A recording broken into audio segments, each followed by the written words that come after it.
क्या आपने कभी सोचा है दुनिया में वो कौन से देश हैं जहां रात ढलते ही जिंदगी जाग उठती है, जहां क्लब की लाइट्स में हंसी, म्यूजिक और आजादी एक साथ नाचते हैं? क्या आपको लगता है कि मस्ती, क्लबिंग और शराब सिर्फ एक ही देश की पहचान है?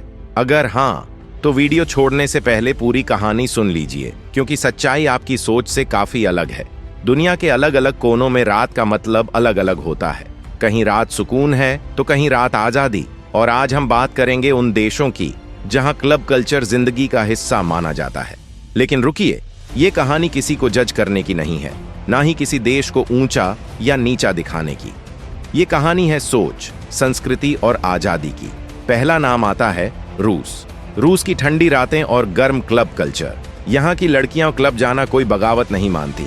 वीकेंड पर म्यूजिक, डांस और ड्रिंक्स एक नॉर्मल बात है। यहाँ शराब मस्ती से ज्यादा सोशल लाइफ का हिस्सा है। लेकिन क्या यही सब कुछ है? नहीं। रूस में डिसिप्लिन और मेहनत उतनी ही अहम है जितनी मस्ती। दूसरा नाम जर्मनी। जर्मनी का बर्लिन दुनिया की क्लबिंग कैपिटल कहा जाता है। यहाँ की रातें सुबह से भी लंबी होती हैं। यहाँ लड़कियां अपने फैसले खुद लेती हैं, किसी को सफाई नहीं देनी पड़ती। बियर यहाँ पानी की तरह आम है, लेकिन जिम्मेदारी के साथ। यहाँ मस्ती का मतलब बेहोशी नहीं, बल्कि आजादी का जश्न। अब चलते हैं स्पेन। स्पेन में जिंदगी देर से शुरू होती है। यहाँ रात 10 बजे डिनर शुरू होता है और क्लब आधी रात के बाद भरते हैं। यहाँ की लड़कियां डांस और म्यूजिक को दिल से जीती हैं। शराब यहाँ खुशी का हिस्सा है, दिखावा नहीं। स्पेन की रातें ये सिखाती हैं कि जिंदगी को हल्के दिल से कैसे जिया जाए। चौथा नाम ब्राजील। ब्राजील मतलब एनर्जी, म्यूजिक और रंग। यहाँ की लड़कियां खुले दिल से हंसती हैं, खुले दिल से नाचती हैं। क्लब, बीच पार्टी और फेस्टिवल यहाँ कल्चर है। यहाँ मस्ती सिर्फ शराब तक सीमित नहीं, बल्कि हर पल में है।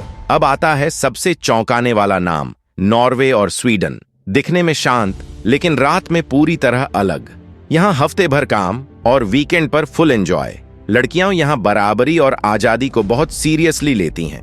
क्लब जाना कोई टैग नहीं, बस एक चॉइस। लेकिन कहानी यहाँ खत्म नहीं होती, क्योंकि सवाल ये नहीं है कि कौन सी देश की लड़कियां ज्यादा पीती हैं या ज्यादा क्लब जाती हैं।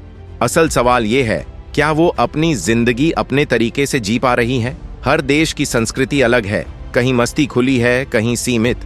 लेकिन याद रखिए, मस्ती का मतलब किरदार नहीं होता और आजादी का मतलब बेखौफ होना होता है। तो अगली बार जब आप किसी देश की लड़कियों के बारे में कोई राय बनाएं, तो ये जरूर सोचिएगा, आप कहानी का कौन सा हिस्सा देख रहे हैं?